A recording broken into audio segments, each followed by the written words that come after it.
2027학년도 입시 이제 시작 첫 설명입니다. 그래서 일부 아마 고등학교 3학년 학부모님들도 계실 수 있고 또 재수를 또 염두를 해두고 있는 분들이 지금 동시에 계실 것 같은데 제가 쭉 입시를 작년 한 해 동안 또 쭉 지켜보고 이제 정시 입시 결과가 이제 나오고 있는 상황이고 재수를 했던 학생들의 결과도 나오고 또 재수를 하자마자 결과적으로 점수가 또 안 좋아서 또 삼수를 또 해야 되는 그런 또 넘어가는 학생들도 보고 재수를 했는데 성적이 더 떨어진 학생도 보고요. 그것도 많이.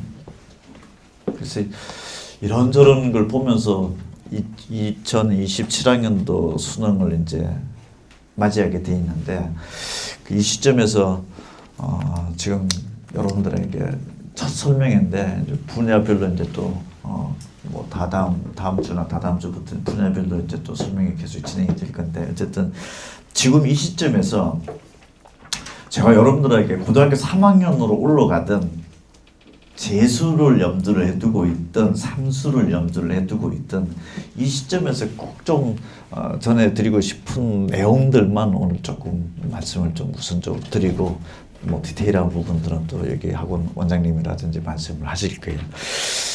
일단은 지금 정시 합격자 발표가 지금 나고 있는 상황이고 2월 2일까지 정시 합격자가 최종 1차적으로 나고 3, 4, 5일 날 등록금을 받아보고 또 세 군데 원서를 냈으니까 중복 합격자가 또 나오면은 등록을 포기하고 예비 번호가 돌고 이런 일련의 과정이 2월 13일까지 딱 진행이 됩니다.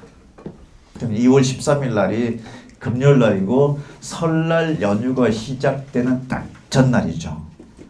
그래서 이번 설날 때는 혹시 합격 결과가 없다라고 하면 없다라고 생각하고 질문하지 마십시오. 혹시 친척분들이 있더라도 그 정도로 굉장히 예민한 또 시점이 지금 진행이 되는 거고 또 정시에 합격을 하다가 보면은 두세 군데 동시에 붙어서 어느 대학을 갈까라고 하는 것들도 또 고민스럽기도 하고 그런 상황이 지금 진행이 되는 상황입니다. 이미 진행이 되고 있는 건데 그래서 우리가 대학을 막 순서를 막 따지고 할 때 저는 자료집합 2페이지 보시면은 먼저 고등학교 3학년이 됐든 재수 3수가 됐든 간에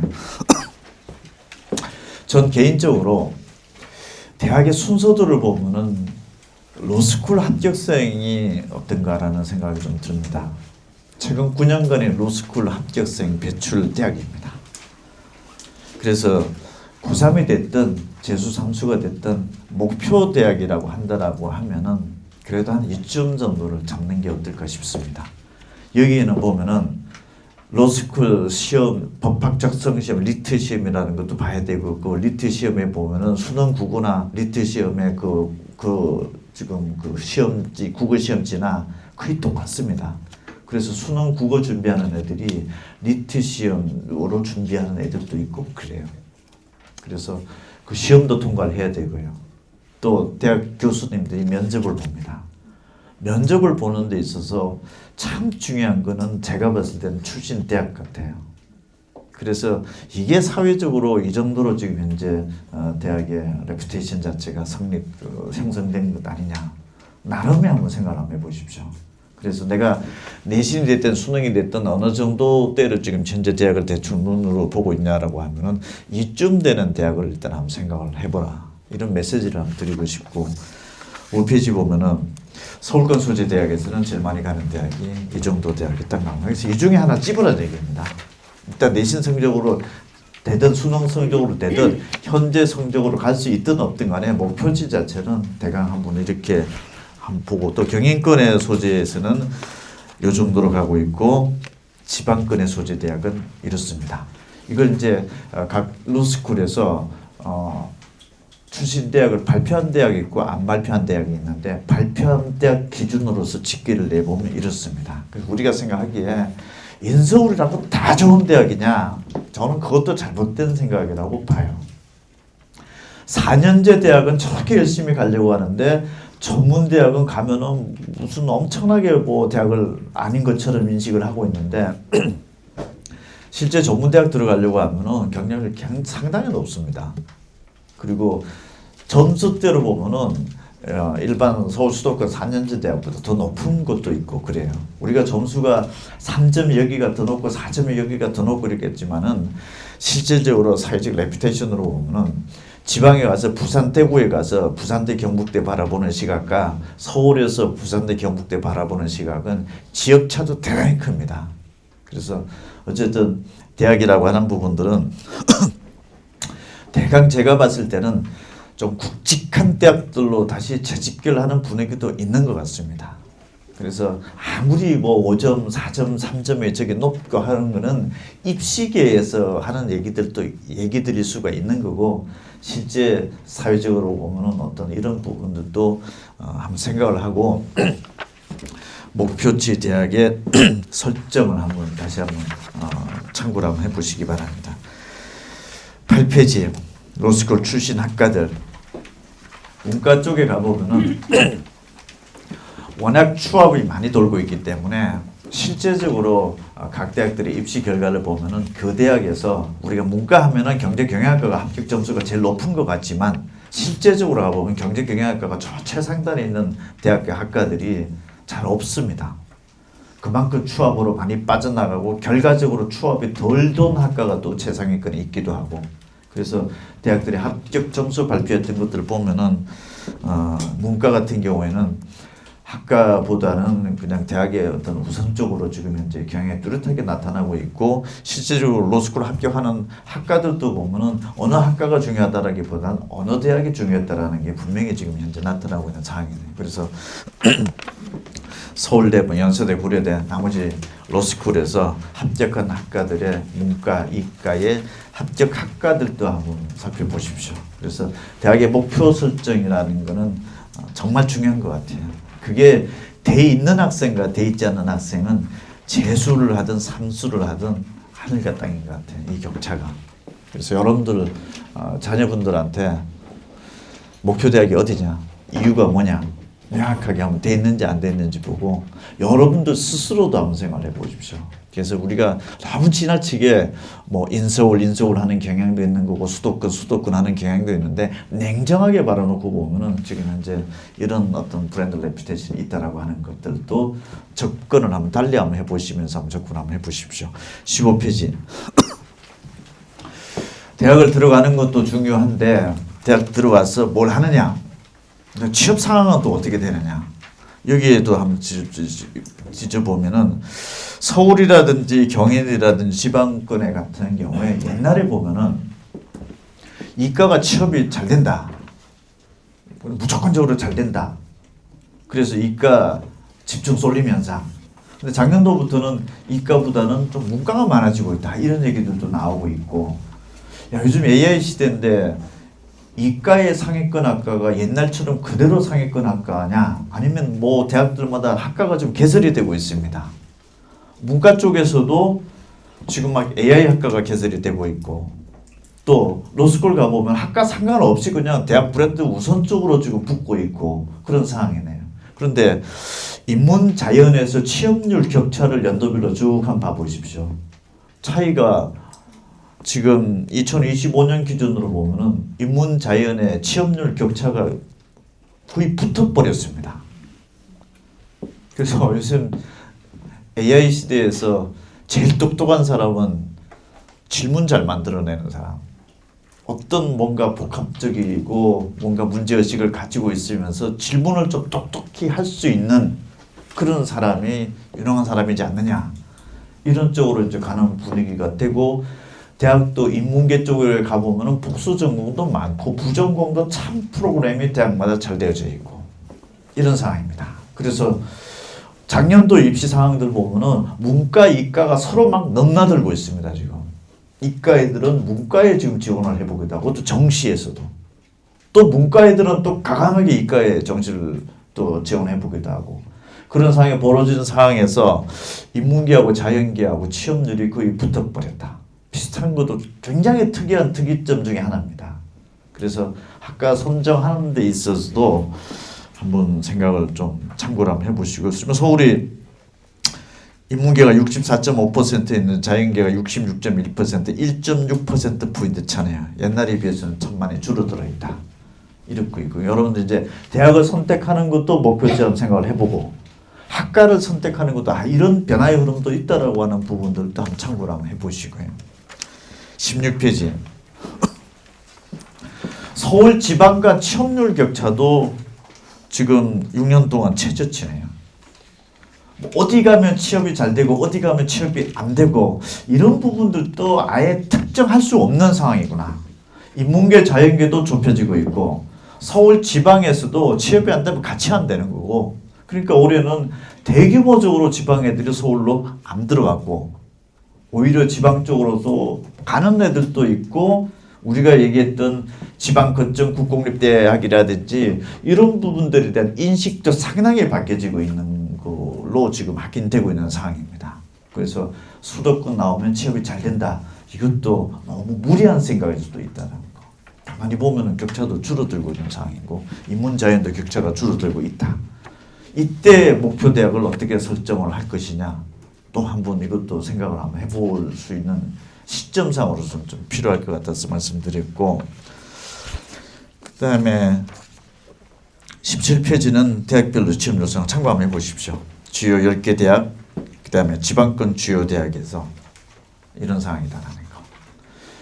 굵직한 대학들로 몰리고 있는 분위기다라는 게 저는 개인적으로 생각이 들고, 또 그런 방향이 또 맞지 않느냐는 생각도 듭니다. 그냥 묻지마 인서울 특거리, 그 무슨 의미가 있을까 싶어요. 그래서 지금 이 시점에서 여러분들 목표로 한다라고 하면은 어떻게 하든 인서울만 들어간다라는 생각도 옛날 생각이지 않은가 싶습니다. 제가 봤을 때는.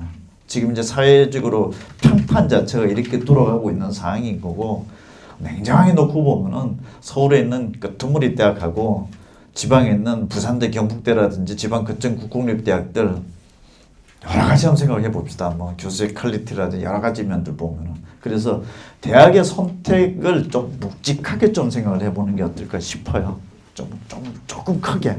그냥 단편적으로 인서울, 수도권. 옛날로 생각해 보면은 저런 레퓨테이션을 과연 받을 수 있을까라는 생각이 들 정도로 오히려 좀 가대평가된 것도 있지 않느냐. 여러 가지 생각이 좀 저는 개인적으로 좀 들어서 이 말씀을 좀 이런 자료를 좀 말씀을 드리고, 18페이지. 최근 5년간의 인문계 학과들의 취업률 상황을 보면은 2021년, 2022년, 2023년, 2024년, 2025년 제 눈에 들어온 거는 경제 경영이 지금 떨어지고 있네요.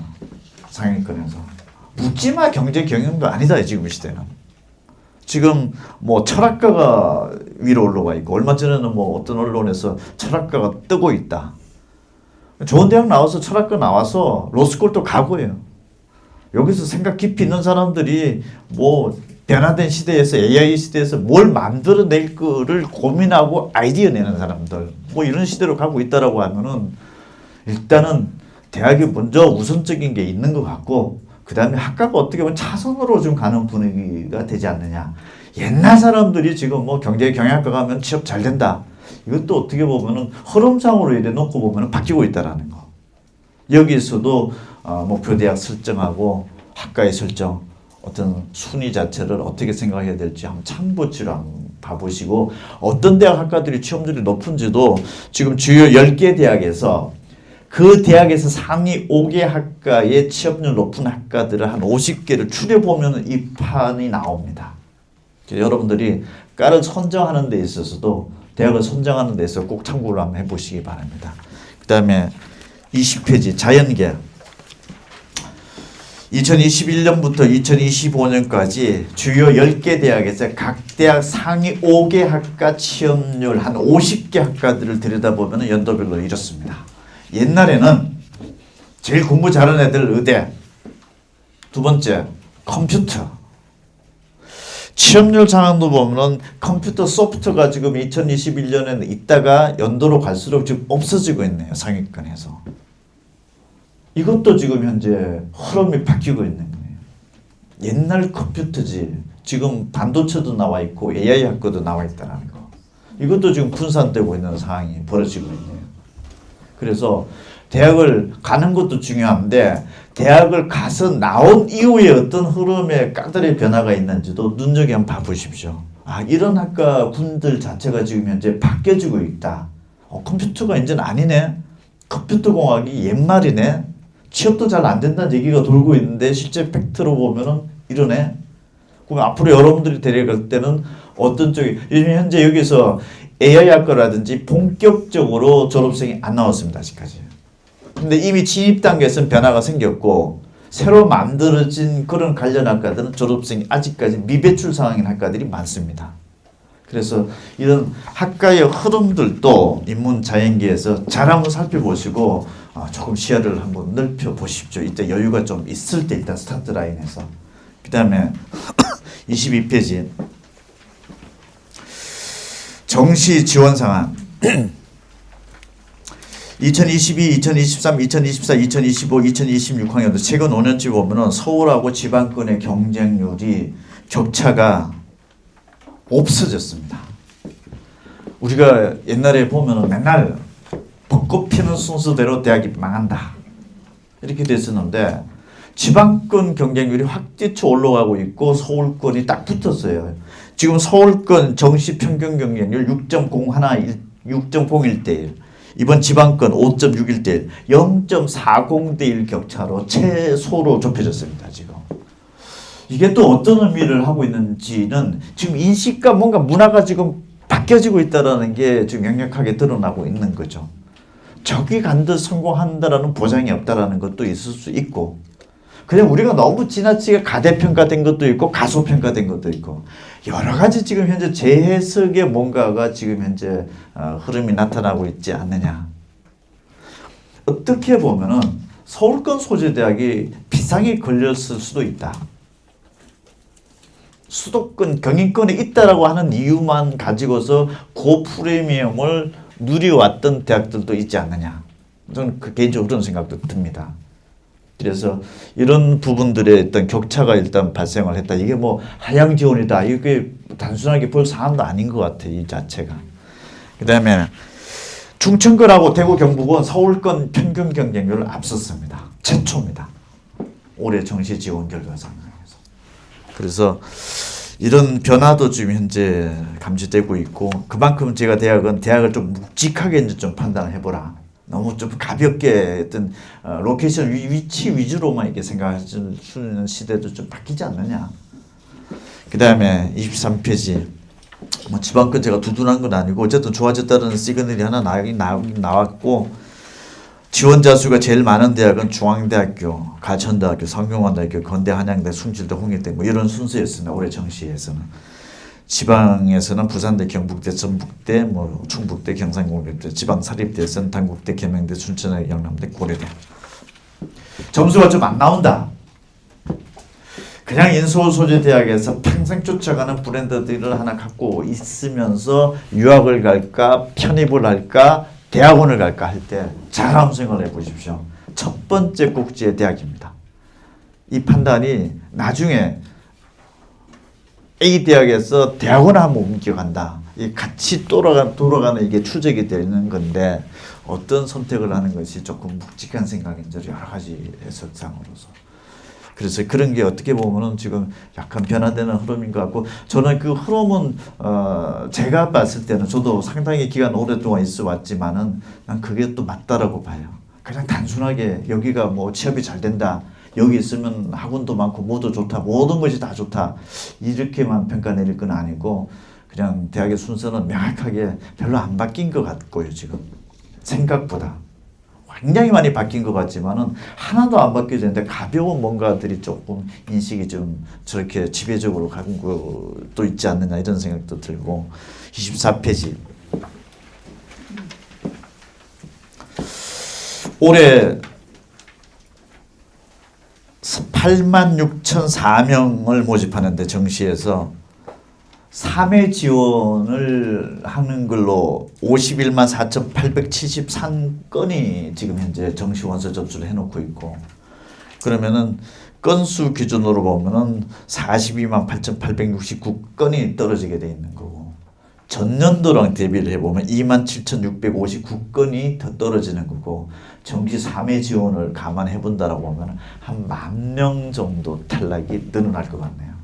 그래서 2월 2일 날 최초 합격자 발표하고 2월 13일까지 추가 정시 합격자까지 최종 나오면은 금년도 떨어지는 애가 한 10,000명 정도 지난해보다 많아질 것 같다. 그러면 N수생은 지난해 대비해서 약 7% 정도 증가는 수치상으로서 명확해진 겁니다. 그래서 요 정도 규모가 조금 더 들어올 것이다라고 생각을 하고, 그럼 N수생들이 많아진다. 고3들이 좀 불리하고 쫄 수 있는 것 아니냐. 절대 쫄지 마십시오. 그냥 공부 못한 애들이 N수생들이 들어온다고 생각하면 공부한 만큼에 비례해서 훨씬 더 상승합니다. 그래서 N수생이 증가된다. 곧 고등학교 3학년 학생들이 불리해진다. 옛날 얘기입니다. 완벽하게 옛날 얘기니까 그거는 내가 더 하면 할수록 고등학교 1학년, 2학년 때보다 점수 상승보다 더 커질 수 있다. 왜? 받쳐준 애가 많을 가능성이 높아졌구나. 긍정적으로 받아들이시고 팩트적으로도 그러할 겁니다. 그래서 이런 부분들 좀 생각하시고 25페이지 한국가기원, 강주가기원, 한국에너지공과대 경쟁률은 한 82대 1, 77대 1이다. 이건 정시 3회 지원 횟수 제한이 없는 대학입니다.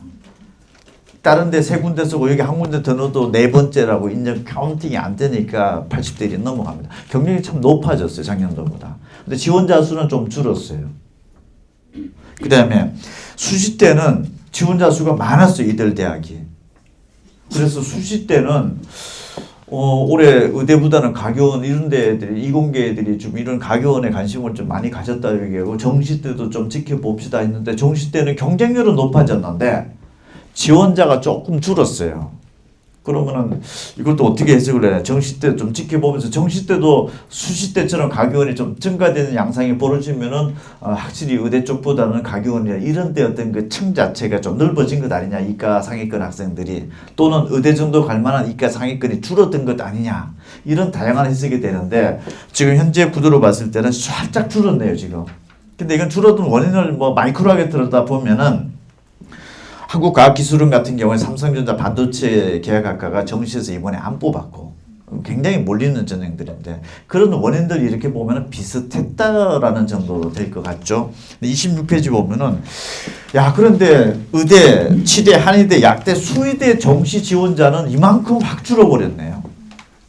그럼 주는 그 규모로 놓고 봤을 때는 여기 의대, 치대, 한의대, 수의대, 약대가 훨씬 더 많이 줄었죠. 확실히 올해 의대가 한풀 꺾였다. 분위기상 꺾인 거냐 아니면은 층 자체가 원서 낼 만한 애가 줄었다. 이렇게 두 가지 해석 다 가능한 거죠. 어쨌든 이과 최상위권이 의대, 치대, 한의대, 수의대, 약대 갈 만한 애는 올해 상당히 줄었었다. 작년도에. 대신에 가기원이라는 순수 이공계 쪽에서는 지금 현재 애들이 좀 많이 가고 있는 분위기가 나타났고 수시 때도 의대, 치대, 한의대, 수의대, 약대는 많이 줄었습니다. 내신 성적 좋았던 애들도 많이 줄었구나. 상황에 따라서는 이과가 점점 줄어들어서 학교 현장에서도 학생이 줄면은 내신 고득점도 비례적으로 줄 수밖에 없죠. 4% 11%가 학교 내신에서도 그렇게 돼 있으니까 이과가 좀 줄고들어 있는 추세가 작년도에 역력히 나타났는데 이건 단순하게 의대 모집 정원이 축소되어서 줄었다. 또는 작년도에 의대 모집 정원이 확대돼서 많이 뽑혀나가서 N수가 많이 줄었다. 다양한 해석이 나올 수 있는데 상황에 따라서는 학교 현장에서 이과의 학생 수가 줄지 않았느냐.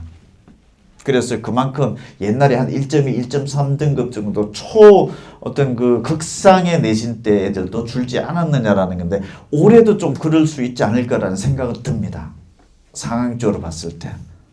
그래서 어쨌든 의대, 치대, 한의대, 약대 그만큼 줄었고 또 가교원을 이렇게 가는 애들 다 의대 실력은 아닌 거죠.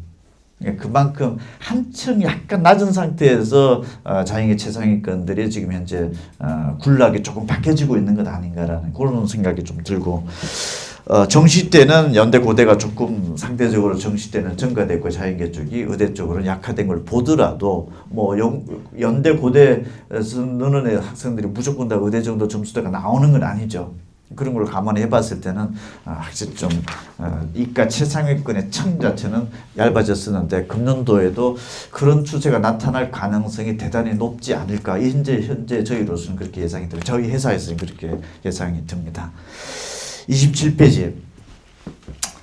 AI 학과가 이렇게 개설이 돼 있네요, 지금. 각 대학들마다 지금 뭐 정부의 집중 육성 정책이고 대통령도 얘기해 놨으니까요. 이쪽에 관심을 가질 수 있는 대학의 점수대들도 보고 학과들도 한번 봐보죠. 관심을 한번 가져보십시오. 여기가 지금 현재 16% 증가됐고요. 인문계에서도 선발하고 자연계에서도 선발하고 둘 다 증가되고 있네요.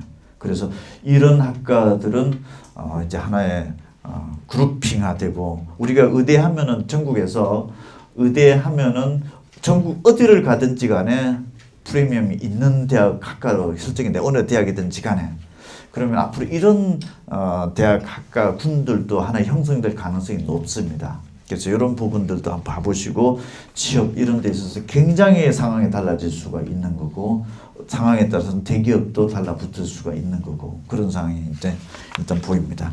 28페이지 경북대, 부산대, 충남대 등에서도 지금 현재 29.7% 지원자가 증가됐고 경인권이 49.6% 증가됐고 서울권이 12.6% 전체적으로 자연계 선발에서 17.3% 증가됐고 인문계열에서도 이하여대, 한국외대, 뭐 소셜 사이언스 앤 AI 융합학부 같은 경우도 있고 동국대, 국민대 이런 학과들이 지금 현재 있습니다. 이렇게 이들 학과군이 만들어졌고 정부의 집중 육성 정책이고 대통령도 언급했다. 그리고 AI 지금 현재 국내외 기업 동향들 봤을 때 이슈적인 부분들의 기업들이 지금 전 세계적으로 지금 알려지고 있는 기업들이 있고 주가 지수도 영향을 미치고 있고 그렇죠. 그럼 금년도에도 이런 부분들은 상당히 이제 영향이 받을 수 있는 그런 학과군이다.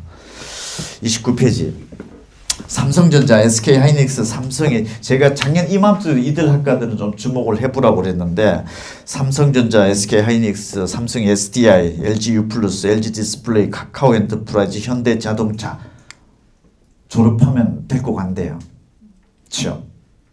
그랬더니 38.7% 지원자 몰렸습니다. 증가됐습니다. 정시에서 전년도 대비.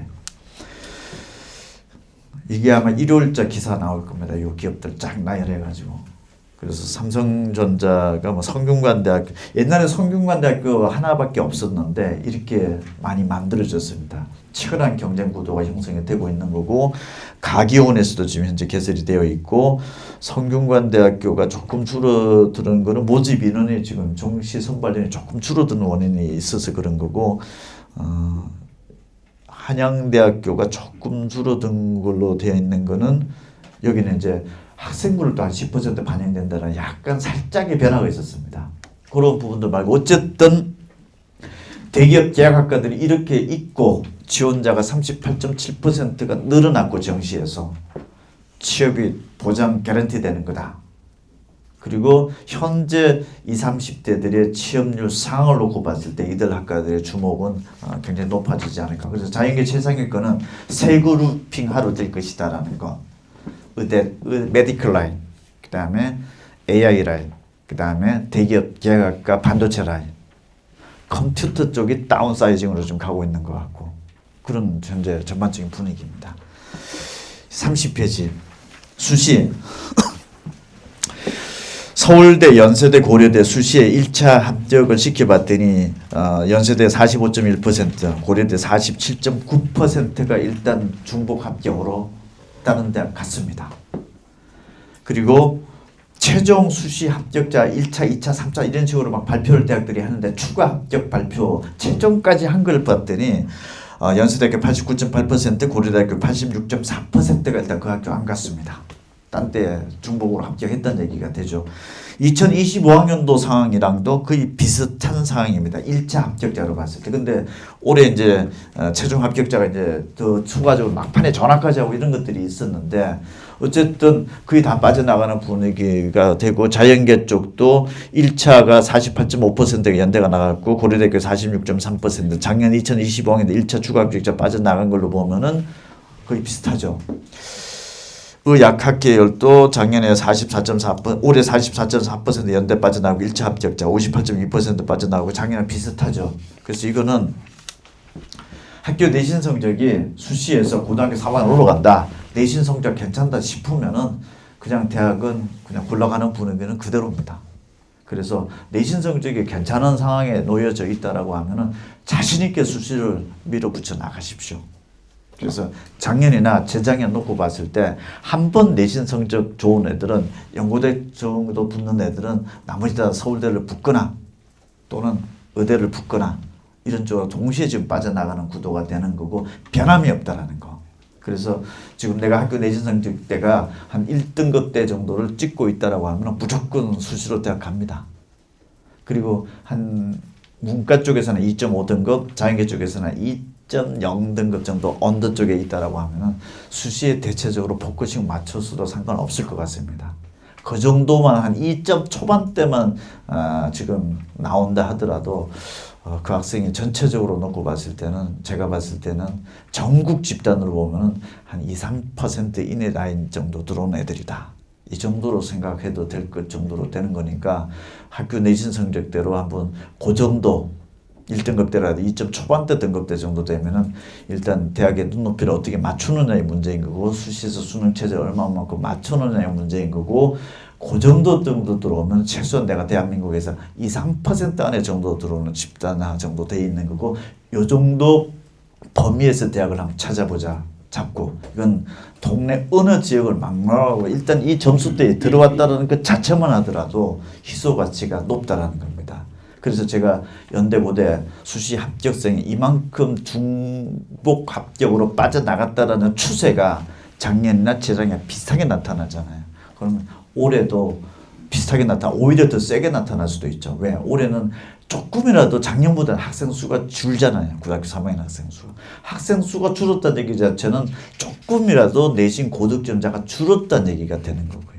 그럼 수시는 대체적으로 N수생보다는 고등학교 3학년 학생들의 리그로 대충 보고 있잖아요. 그런 측면이니까 내신 성적 좋은 학생들은 고등학교 지역에 상관없이 자신 있게 3학년 1학기 내신 관리 잘 해서 밀어붙여 나가면은 큰 무리는 없을 거다라는 어떤 현재 추세적 판단입니다.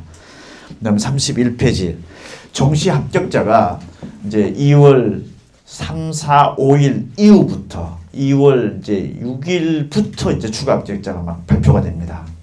작년도에 추가 합격 발표 사항을 보면 서영고권에서는 인문계는 61.6%가 중복 합격으로 빠져나간 거고 성균관대, 서강대, 한양대 정도 붙었다 그러면 183.5%가 추가 합격으로 빠져나간 거고 중대, 경희대, 이대, 한국외대가 138.9%. 그 다음에 자연계 쪽은 인문계 쪽보다는 조금 덜한 상황에서 어쨌든 인문계 쪽의 수능 점수가 좀 괜찮다 싶으면은 엄청나게 중복 합격으로 이어진다라는 거. 수능도 마찬가지로 이들 대학의 합격권 정도 박스권 안에 들어온다라고 하면은 거의 이들 대학뿐만 아니라 두세 군데를 복수로 붙는다라고 하는 것은 루틴입니다 지금. 그래서 내신에서 좀 벗어났다 싶으면은 수능에서 요 정도 대학에 들어온다라고 하면은 거의 두세 군데 대학을 동시에 붙는구나 생각하는 거는 불변인 거고 이 대일에 못 들어온다라고 하면은 그냥 또 다시 뭐 N수를 한다라는 그런 개념이 들어가요. 어쨌든 수시나 정시나 어떤 특정 점수에 들어오면은 수시는 6군데 중에서 6군데 다 붙을 수도 있고 정시는 3군데 중에 3군데 다 붙을 수 있는 분위기는 그대로 이어질 것인데 어쨌든 2월 3, 4, 5일 이후에 2월 6일부터 추가 합격이 몇 명 정도 정시에 나오는지를 눈여겨 기사가 나온다라고 하면 한번 살펴봐 보십시오. 저 대학에서 정시 최초 합격자 중에서 전원이 다 빠져나갔다. 이런 게 나오면은 이렇게 받아들이죠. 수능 점수가 어떤 특정 궤도의 안에 들어오면은 저 정도로 그냥 저 정도 대학은 그냥 패싱을 시켜버리는 분위기구나. 이렇게 생각하면 될 것 같습니다. 그래서 수시나 정시나 내신이나 수능이나 어느 정도 궤도 안에 들어오면은 대학은 두세 군데를 갖다 놓고서 골라서 가는 분위기고 그렇습니다. 32페이지 2월 13일까지가 정시 최종 끝입니다. 설날 연휴가 14, 15, 16, 17, 18일까지인가 하는데 그때 지나고 나서 바로 추가 모집이 발표됩니다. 자, 우리 대학은 수시, 정시 다 해도 못 뽑았습니다. 왜 못 뽑았느냐? 막판에 애들이 다른 대학 붙어서 다 딴 데로 빠져나가다 보니까 2월 13일 날 정시 최종 등록 마감이 딱 타임아웃에 걸렸는데 그때도 구멍이 생겼습니다. 라고 하는 게 추가 모집입니다. 그게 이제 2월 27일까지 진행이 됩니다. 그 대한민국 입시가 수시, 정시, 추가 모집까지 있습니다. 그래서 추가 모집 작년도에 동국대학교도 다 못 뽑았고요. 밑에 쭉 대학이 있습니다. 이게 올해는 또 어떤 양상이 벌어지는지도 2월 설날 이후에 추가 모집 대학 발생한 대학의 규모가 어디가 늘었느냐. 서울권 소재 대학이 계속 늘고 있습니다. 아까 서울과 지방의 정시 경쟁률 격차가 딱 붙었다 그랬죠. 이제는 서울권, 수도권 소재하고 있는 대학이라 하더라도 글쎄요.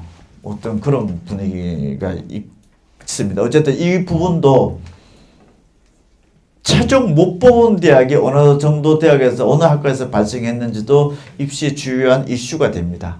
그래서 저기 구멍이 생긴 건 아닙니까? 결과적으로 정시 때 못 뽑았으니까. 그래서 이런 부분들이 어떻게 발생했는지도 한번 기사 같은 거 나오면 살펴봐 보십시오. 분위기가 이래 돌아가고 있구나. 그런 것들. 심지어 의대도 못 뽑습니다. 정시 다 끝나고 나서. 추가 모집에 의대, 치대, 한의대, 약대는 과연 있느냐 없느냐. 이것도 또 관심입니다. 그 다음에 33페이지는 고3 N수생들이 눈여겨봅시다. 저희가 7만 명의 표본을 한번 돌려봅니다. 종락원에서 7만 명 정도 데이터를 돌려본 결과입니다. 국어, 수학, 탐구 성적이 어떠했느냐 한번 살펴볼게요. 이거 왜 살펴보냐? 이거 무슨 의미가 있느냐? 내가 수능 시험을 보고 나서 이래 될 수도 있기 때문에 그렇습니다. 내가 올해 수능 시험을 보고 나서 이런 결과가 나올 수도 있는 거기 때문에 미리 한번 보면은 자, 미적분 기하 과목을 수학에서 선택을 했다. 100분위 점수가 96점이 딱 찍혀진 애들을 우리 표본에 들어왔던 애들 보니까 국어가 22.4%예요. 4%까지가 1등급인데 지금 현재 22.4%라니 우리 표본 7만 명의 표본의 퀄리티가 낮다라고 볼 수 없죠. 굉장히 높은 퀄리티에 있는 애들 보더라도 국어는 22.4%, 수학은 23.9%, 탐구 두 과목은 96에 찍힌 애가 8.7% 들어왔다. 최상위권에서 미적분 기하 내가 선택이다. 탐구 과목에서 작살이 나면 나겠구나라고 생각은 명확하게 설정이 되겠죠. 두 과목 다 잘 보기가 이래 어렵구나라는 게 수치상으로 드러난 최상위권에서도. 그 다음에 89점 100분위 점수가 찍혀있다라고 11%니까 이건 한 2등급대 애들입니다. 국어는 43.6%. 그러니까 우리 표본에서 거의 한 절반 정도가 국어가 지금 현재 2등급 안에 들어왔었다는 얘기가 되죠. 그 다음에 수학이 40.7%, 탐구는 29.8%네요. 한 2등급대 정도 왔다 갔다 그런 애들한테도 탐구 과목은 치명타가 됐을 수 있겠구나. 그 다음에 77점 점수 때 보면은 69.4%가 일단 77점 이내 들어왔고, 국어는 수학은 71.3, 탐구는 62.3, 3% 아니 3등급 왔다 갔다 그리는 구간대 애들도 미적분 기하 선택한 애들은 탐구 과목이 치명타를 받았다. 여러분들도 그럴 가능성이 높다. 그러면 지금 현재 어떤 대비를 해야 될 것인지를 한번 시그널을 받아보십시오. 34페이지 확률과 통계 응시자 96을 찍어 나온 애들이 10.7%. 역시 자연계 애들이 좀 공부를 잘하네요. 국어에서도. 확률과 통계 선택한 애들은 국어가 10.7%, 아까 20%가 넘어갔던 거에 비해서 이 정도 차이가 나네요. 수학은 5.9%, 탐구는 8.4%. 그 다음 89점 나인대에서는 국어는 27.1%, 수학이 16.2%, 탐구가 24.3%. 77점 백분위 점수 구간대가 국어는 54.2%, 수학은 33.7%, 탐구는 54.9%. 자, 수학이 참 격차가 커지네요. 이게 전 구간대에 보면 참 높여놓으면 얼마나 좋을까 싶은 생각도 들고요. 참 높이기도 어렵다는 생각도 들고요. 설사 안 높였다 하더라도 다 못하는 문과 집단이니까 대학을 못 가는 것도 아니겠다라는 생각도 들 수도 있고요. 참 여기가 의미하는 바가 크네요. 이게 통합수능 이제 마지막에서 올해만 벌어질 수 있는 상황입니다. 이게. 그래서 지금 이 시점에서 문과 학률과 통계 학생들은 요 시점을 내가 돌파를 할 수 있는 잠재가 있다라고 하면은 한번 끝까지 돌파를 해보면 이거 무궁무진한 경쟁력 확보가 될 수가 있는 거고 이러네요. 그래서 어쨌든 격차가 밸런스가 굉장히 안 맞죠 지금 현재. 그래서 요걸 일단은 인식을 먼저 하십시오. 나도 이 결과가 나올 수 있는 거예요. 지금 막상 11월 수능 봤더니 내가 제일 못한 백분위 점수 과목이 뭐가 나왔을 것이냐? 이거일 것이다. 그 다음에 미적분계에서 이거일 것이다. 이런 부분들 미리 한번 워닝을 한번 받아봤으면 좋겠고. 35페이지. 국어, 수학, 탐구 점수를 백분위 점수로서 300점, 국어 100점, 수학 100점, 탐구 100점. 탐구는 두 과목이니까 100점 100점 해서 나누기 2 했을 때 평균 백분위 점수. 그래서 국수탐 300점을 맞았을 때 올해 작년도 입시 기준으로서 수능 240점대가 쫙 선을 긋습니다. 240점대를 딱 그어놓고 240점대 이상이면은 그래도 인서울. 난 아까 묵직하게 대학을 선택을 해보는데 어쨌든 인서울 끊으라고 240점대. 240점 언더가 나오면은 인서울 진입이 좀 불가능한 요 정도 라인에는 이제 대충 형성이 되는데 사탐 두 과목 응시한 학생들 집단을 봤더니 국어는 82.8, 수학은 77.9, 탐구는 84.3. 사탐 두 과목은 거의 문과로 봐야겠죠. 역시 수학이 점수가 안 나왔다는 게 확인되고 있고 탐구 두 과목을 했다. 240점 딱 끊어오면은 84.3, 84, 86점 아니 84.0, 국어 수학 86점이 탐구 74.3. 탐구 제일 안 나오고 있고 사탐 하나 가탐 하나 신청했다. 이것도 탐구가 제일 안 나왔다. 이런 쪽도 한번 참고를 해보면 거의 일치하게 나오고 있네. 이 부분은. 36페이지. 내가 사탐으로 한번 갈아타고 싶습니다. 어떤 과목에 가면은 공부를 제일 못하는 애들이 많이 모여 있습니까? 작년도 기준으로 봤더니 사탐 선택한 애들 중에서 경제 선택한 애들이 국어 수학 점수는 제일 높았네요. 그 다음에 정치와 법, 사회문화가 1, 2, 3입니다. 저희 표본 7만 명 돌려봤을 땐 그렇습니다. 그 다음에 생활과 윤리, 윤리와 사상, 동아시아사, 세계사가 국어 수학 점수 기준으로 보면은 제일 성적이 낮네요. 참고하십시오. 그냥 내가 뭔가를 갈아타고 싶은데 먼 과목 가면은 제일 그래도 좀 그런 애들이 모여 있느냐. 그냥 어떤 저한테 질문이 하나 들어와가지고 혹시 이 자료를 참고치로 한번 드릴까 해서 제가 수록했습니다. 가탐 쪽에서는 이렇습니다. 이 과목 선택한 아이들이 국어하고 수학 점수가 이랬었다. 높고 낮다라는 거 그냥 한번 상황 판단만 한번 해보십시오. 사탐 하나 가탐 하나 선택한 학생들은 역시 79.3%가 미적분 기하 선택한 이과 학생인 것 같고 그렇습니다. 그래서 대체적으로 사탐 하나 가탐 하나 선택한 학생이 사탐런의 핵심 멤버들 아닌가 싶습니다. 그 다음에 37페이지. 대한민국의 재수생들 올해 예상 한번 짚어볼게요. 내가 아까 240점 미만이라는 게 인서울 라인이라고 대충 얘기를 했죠. 240점보다 점수가 안 나온 애들 국수탐 성적으로 탐구 과목 성적을 보면은 국수탐 240점이 안 나왔다. 사탐 두 과목 선택했네, 가탐 두 과목 선택했네, 사탐 하나 가탐 하나 선택했네. 성적이 이래 나왔네요. 내가 인서울 가기가 좀 벅찬 정도 라인대가 돼 있다라고 하면은 탐구 성적이 4등급과 3등급을 찍었거나 5등급과 4등급을 찍었거나 이런 비율이 지금 만약에 올해 N수를 염두를 해두고 있는 학생이다라고 하면은 90%가 이 구간대 들어가 있을 겁니다. 그래서 N수로 넘어온다라고 하면은 얘네들이 넘어온다라고 생각을 하시고 내가 혹시 이 점수대 들어와 있다라고 하면은 다 여기 들어와 있다고 보면 돼요. 나만 유독 못했다라고 생각할 필요도 없고요.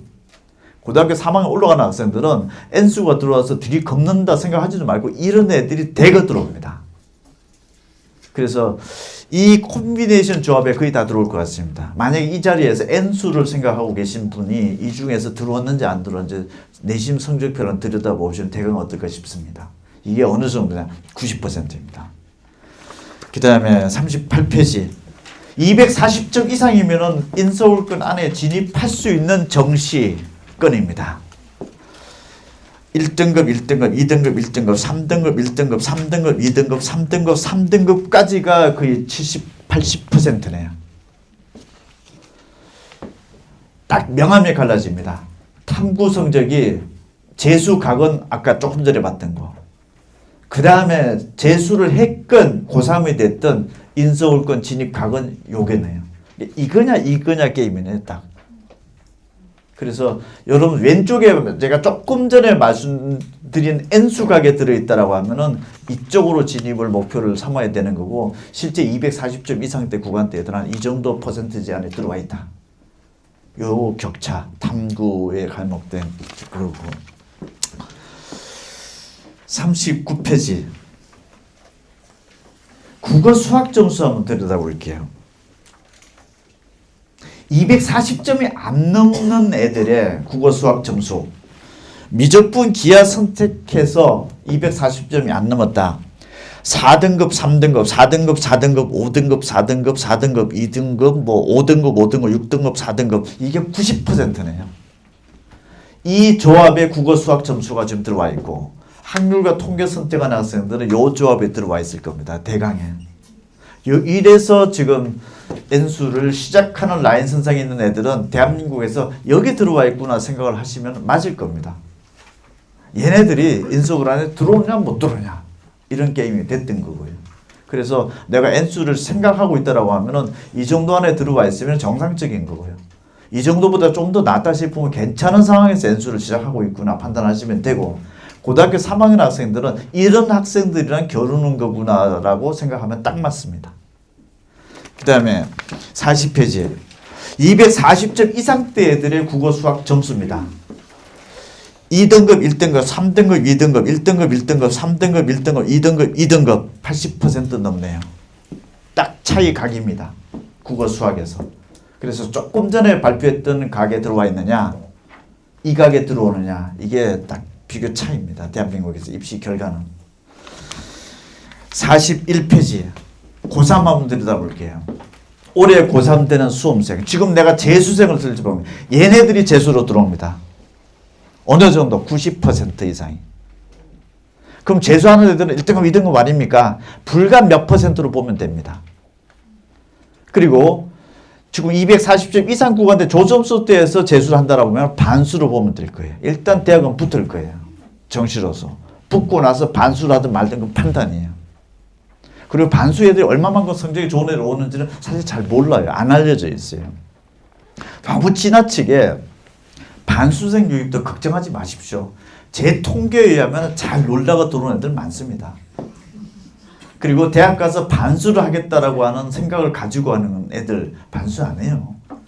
그런 애들은 성질나서 말도 안 하고 있다가 그냥 하는 애들이 있고 처음부터 떠벌리고 있는 부모들 우리 애는 저기 가서 일단 보내놓고 반수시키겠다라고 하면은 절대 반수 안 합니다. 그냥 폼으로 원서를 낼지 모르죠. 그런 폼으로 원서를 내는 애들도 숱하게 많아요. 10%가 넘어갑니다. 지금 수능 원서 접수만 했다 하는 학생들이. 자 41페이지 국어 수학, 영어, 올해 고등학교 3학년 올라가는 학생들 국어 성적 지금 모의고사 8번 봤습니다. 고1 때. 고2 때 또 아니 고1, 2 때 4번, 4번씩 8번 봤죠. 그 성적표 돌아가셔서 다시 한번 복귀 한번 해보십시오. 국어 2등급 컷 한번 쭉 줄 한번 쳐보시고 수학 2등급 컷 줄 한번 쳐보십시오. 국어 내가 8번 모의고사 본 것 중에서 80점 몇 번 넘었느냐? 70점 몇 번 넘었느냐가 아까 그 가게 이쪽 가게 들어오느냐 저쪽 가게 들어오느냐 지금 게임이었습니다. 현재 진단 한번 해보시죠. 국수탄 100분이 없어 몇 점이고 이거 다 치우고 80점 몇 개 넘어갔는지 70점 몇 개 넘어갔는지 수학은 80점에 몇 번 넘어갔는지 60점대가 몇 번 넘어갔는지 이거 딱 진단해 보면은 현재 정확하게 스코어가 나오고 있는 거고 영어 2등급 안에 들어왔다 안 들어왔다 영어 2등급 안에 들어왔던 애가 거의 20% 육박하고 있네요. 이거 안 나왔다 싶으면은 그냥 20%도 안 된 겁니다 지금. 그러니까 이거는 뭐 두말할 나위도 필요 없습니다. 이거 뭐 분석의 의미도 없습니다. 그냥 어디 가서 컨설팅 받을 필요도 없어요. 이 자체만 놓고 보더라도 이미 다 나왔을 거예요. N수를 했던 학생들은 내가 조금 전에 얘기했던 그 이쪽 각이냐 이쪽 각이냐 이 범주에서 지금 현재 그런 상황일 테고 42페이지 사회탐구 고등학교 2학년 때 거 보면은 2등급 40점대 육박했느냐 안 했느냐죠. 각 과목마다 한번 체크 한번 해보십시오. 40점대에 육박했느냐 30점대 후반대 나왔느냐 안 나왔느냐 50점 만점 중에서 이거 딱 보면은 내 위치 정확하게 나온 겁니다. 44페이지 과학탐구도 지금 40점대 육박했느냐 30점대 후반대 나왔느냐 안 나왔느냐 이걸 명확하게 부모님들도 한번 체크를 해보십시오. 이거 보면은 일단 이건 뭐 기본 컨설팅은 끝난 거예요. 뭘 해야 될지는. 그 다음에 45페이지 굳이 제가 담당 과목 선생님은 아니지만은 여러분들한테 한번 말씀드리고 싶은 거를 통합수능 2022학년도부터 들어왔죠. 5년 동안 실시했고 여러분들 6년차 마지막입니다. 그럼 2022학년도부터 작년 2026학년도까지 5년치 쫙 한번 보시고 뭐 개인별 오답 노트도 있고 할 텐데 2022학년도 합법과 작문 선택한 애들 2023학년도 가장 정답률 안 나오는 10문제 45문제 중에서 꽂아보면 이겁니다. 한번 보라고 하십시오. 이거 틀리면 26점 24점 날라갔네요. 벌써 이게 80점 돌파 못했던 거죠. 이 문제만 쫙 골라놓고 나서라도 한번 풀어보는 것도 어떨까 싶은 생각이 들고 그러네요. 그 다음에 46페이지 2024, 2025, 2026학년도 거의 20한 5, 6점 날라가죠. 방법이야 여러 가지가 있지만은 가장 많이 털리는 부분부터 일단 체킹 들어 이거 돌파를 하면은 되는 거고 돌파를 못하면 못 되는 거죠. 명확하잖아요. 이게. 이 문제만 따져본다 하더라도 지금 수능 5년치잖아요. 이 벌써 수능 5년치 가장 틀리는 문제 10문제 같으면 50문제죠. 그 다음에 6월달 9월달 평가 모의고사 있죠. 그것도 가장 많이 틀린 거 10문제 같으면 100문제죠. 5년치. 그럼 그것만 합치면 150문제죠. 뭐 그거라도 달달 보라고 한번 해보는 게 어떨까 싶어요. 어차피 저걸 이제 넘어가야 되는 저기 시험 시스템이 그래 돼 있으니까요 지금. 그 다음에 언어학 매체도 이래 돼 있습니다. 그래서 요 자료 한번 갖다 주고 애한테 출력이라도 해가지고서 이 문제를 꼽아놓고 이거 잘 풀면 될 것 같지 않습니까? 45문제 중에서 가장 안 나오는 10문제. 49페이지 수학도 확률과 통계 서론 문제죠. 수학도 서론 문제 중에서 10문제를 탁 추리면은 이거 뭐 40점이 날아가네요. 아까 80점 나왔느냐 60점 나왔느냐 수학은 그랬죠. 국어는 80점 나왔느냐 70점 나왔느냐 그렇게 했었죠. 아까 2등급 3등급 라인 때가. 그럼 이거 딱 갖다 놓고 이것도 문제 갖다 놓으면은 6월달 9월달 평가 모의고사 5년치 본수능 거 5년치 이런 식으로 딱 하면은 150문제입니다.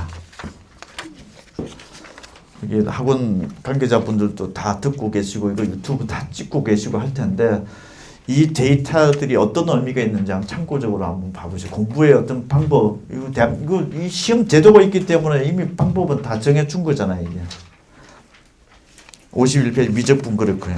53페이지 영어 45문제 중에서 제일 틀리는 거 10문제씩. 이것도 150문제예요. 국어 150문제, 수학 150문제, 영어 150문제, 합산하면 450문제. 절대 적지 않죠. 이게 5개년 동안에 이런 일이 벌어졌었다라고 하는 거 복기 한번 해보십시오. 부지런하게. 55페이지. 야, 내년도가 통합수능 마지막 해이기 때문에 애들이 다 몰릴 것이다. 97학년도 동그라미 쳐보십시오. 400점 만점으로서 기존의 200점이 400점으로 바뀌어진다고 뭔가 흔들어 버렸어요. 그랬더니 96학년도 30만 482명 26만 1000명 때보다 오히려 조금 더 증가됐네 이때가. 94학번부터 수능은 도입이 됐던 거고요.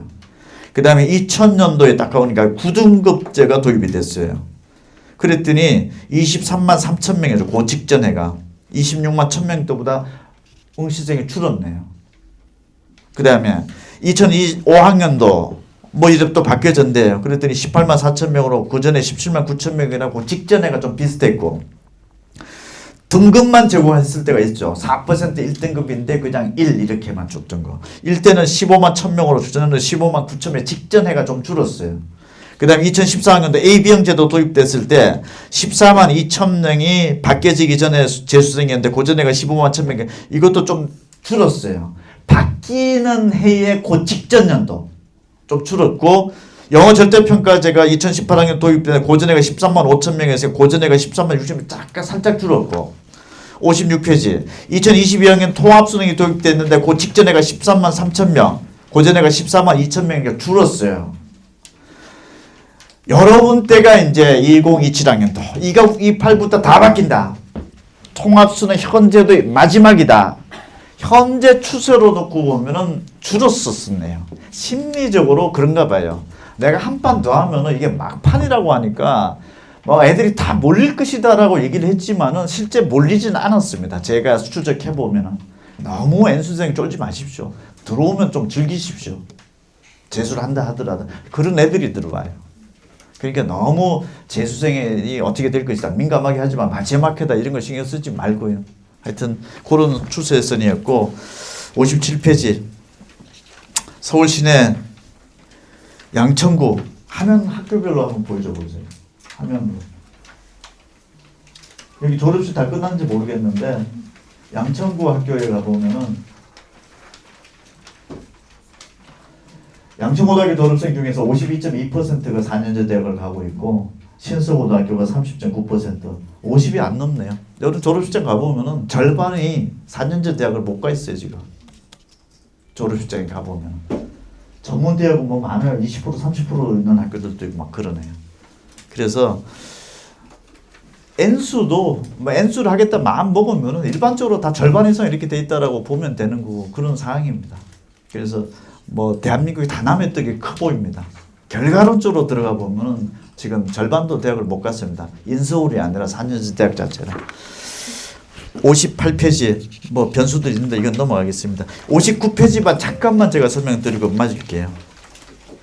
제가 성적이 많이 올라간 케이스가 어떤 케이스입니까? 라고 하면서 이제 목표를 하는데 자 일단 제가 정리 한번 시켜드렸죠. 재수하러 오늘 들어온 학생들 대체로 성적대 그렇습니다.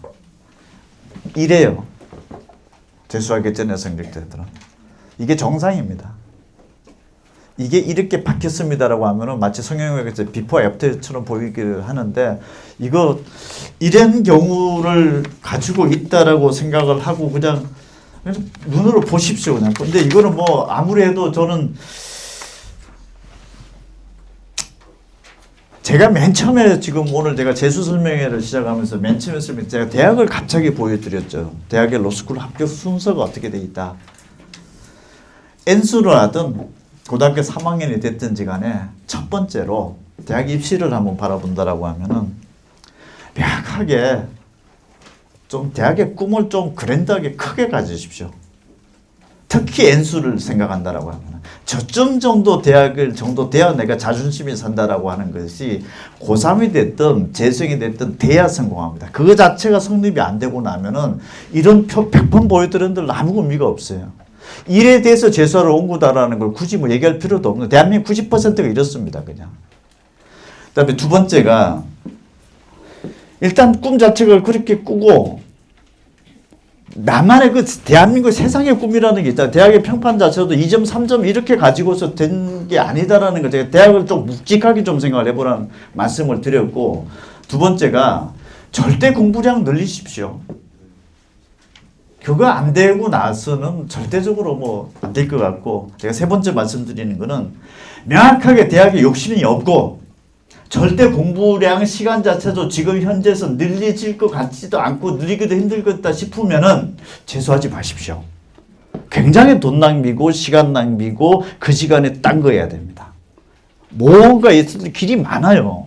본인 적성도 많고. 근데 그 꿈도 안 꾸어주고 있고 공부량도 안 늘리고 있다면 이 공부가 DNA가 안 맞는 애예요.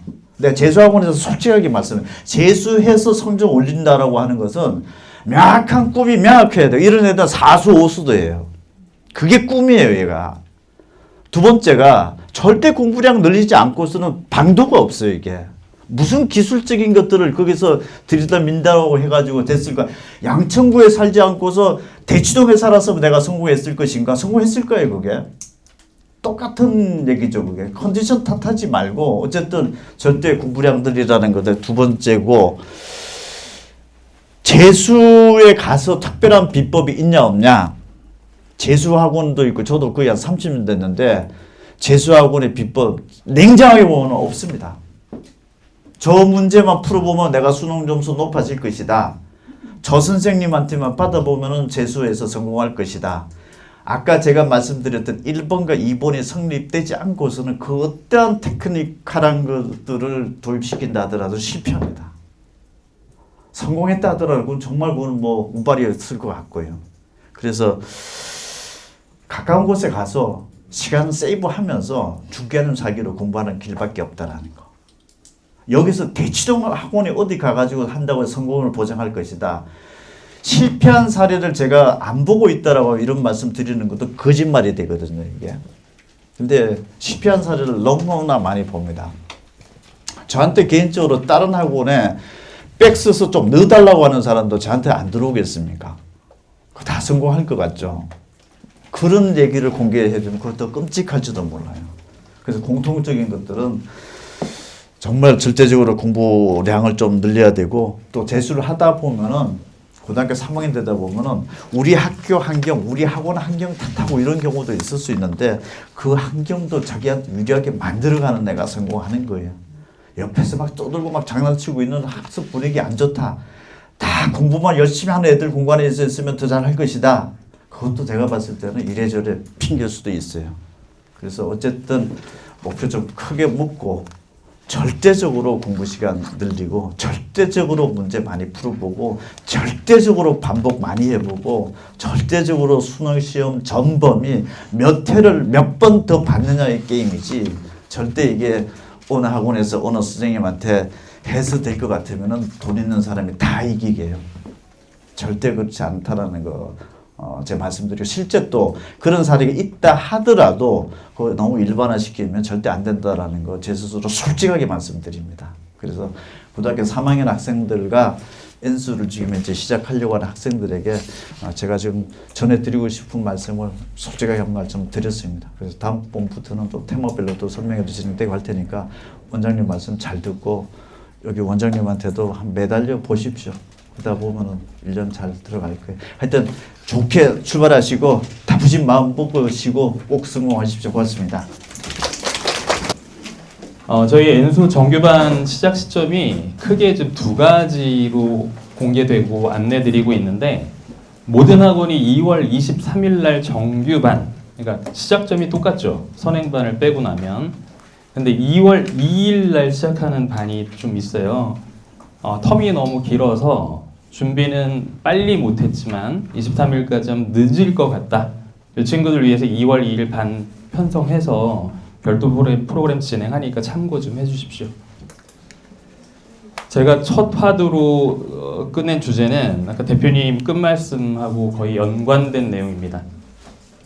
성공 실패에 대한 부분인데 저희 학원에도 중위권 학생들이 없지 않겠죠. 모든 수험생의 프로테이지가 그렇습니다. 그래서 이 친구들의 사례를 좀 봐서 공통점을 좀 찾아보는 거를 한번 표현을 해봤어요. 자, 사실은 점수가 오르면 성공, 떨어지면 실패 이렇게 단언할 수는 있겠습니다. 사례를 좀 보면 먼저 성공한 친구들 먼저 예를 들어볼게요. 잘 보이실까 모르겠네요. 아주 특이한 케이스라서 먼저 1번에 올렸는데 운동선수 출신이에요. 공부를 거의 한 적이 없습니다. 그래서 백분위 총합이 86점이었던 친구인데요.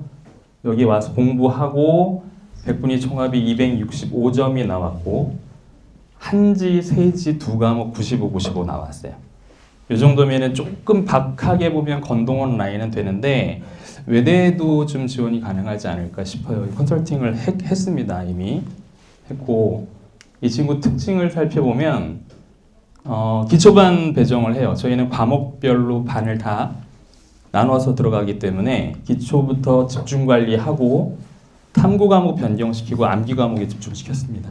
그래서 6평 이외에도 5, 6등급 계속 유지했지만 그 다음에 지속적으로 빨리 성과가 오른 학생의 경우입니다. 두 번째 친구는 백분위 총합이 214점대 친구인데 재수를 하고 271점대로 올라왔네요. 국어가 좀 아쉬웠습니다. 원래 잘 나오던 친구 더 많이 기대했던 친구인데요.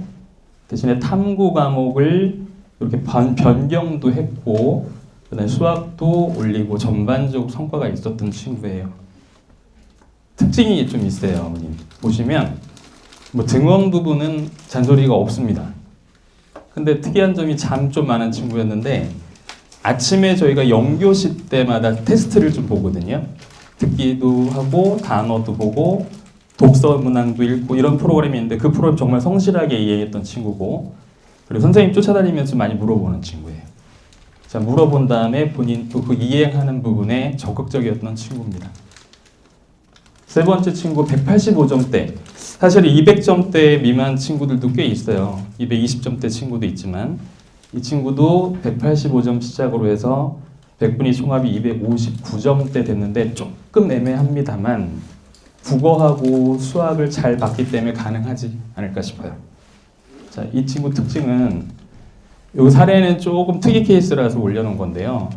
여학생이건 남학생이건 조금 예민한 학생도 있습니다. 환경의 변화에 따른 거에 적응이 안 된 경우. 그러니까 주변에서 조금 아이들이 거슬린다고 할 정도로 예민한 친구가 있어요. 근데 그 아이의 문제가 아니라는 거죠. 그래서 선생님들이 빨리 아이한테 피드백, 그러니까 불편사항을 빨리 흡수하고 아이가 혼자 환경 정리를 할 수 있게끔 유도하면서 안착을 시킨 경우입니다.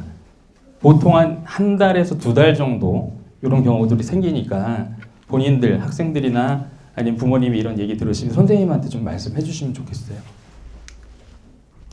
다음 친구는 227점대 백분위 출발해서 281점 나온 친구들 굉장히 많이 올랐습니다. 이 친구 특징은 6평 이후에서 정말 공부량을 풀로 올린 친구입니다. 처음부터는 아니었어도 계획을 잡고 그 다음에 토일도 10시간씩 공부하고 그 다음에 본인이 약했던 과목에 대한 변경은 당연히 했겠죠. 그래서 공부량으로 충분히 승부를 봐서 올린 친구. 다른 학생도 비슷하긴 합니다만 아주 성실하게 생활한 친구라고 볼 수 있겠습니다. 다음 친구는 이거는 학생들이 좀 생각했으면 좋겠어서 올린 건데요. 점수 출발점이 그렇게 낮진 않았는데 탐구 과목 2개를 못 본 친구입니다. 근데 어떤 학생한테는 이 탐구 과목 2개를 올리는 게 목적으로 재수하는 친구도 있습니다. 원하는 대학을 꼭 가고 싶기 때문에. 그래서 전 과목 공부를 그렇다고 빼는 건 아니 다 열심히 해서 국어하고 영어 잘 봤죠. 어려운 수능인데도 탐구까지 올린 케이스이기 때문에 더군다나 체교과 목표에서 이 친구는 100% 합격이 가능하지 않겠나 싶어요. 자, 성실합니다. 이 친구 정말 특징적으로 뭐가 있었냐면 자기가 생활하는 부분에 대한 시간표가 있어요. 그래서 쉬는 시간, 심지어 물 먹는 시간 정해져 있고요. 선생님하고 대화하는 시간도 다 기록해 놓고 그 시간 이외에는 절대 움직이지 않고 생활하는 친구입니다. 그래서 저희 좀 재미삼아서 표현은 좀 그런데 화장실 몇 번 가도 해봤는데 정말 그 시간에만 나오는 친구예요. 자, 다음은 224점대 출발해 285점 오른 친구예요. 굉장히 잘 나왔죠. 국어 조금 아쉽습니다. 수능의 영향인데 표점이 높아요, 이 친구가. 그래서 이 친구가 대표적 사탐론 통공 케이스거든요. 화원 지원을 생윤 윤사로 바꾼 친구. 당연히 득을 받습니다. 받고 굉장히 좀 말할 수는 없는 친구긴 한데 선생님들하고 상담하는 데는 되게 적극적이었던 친구예요.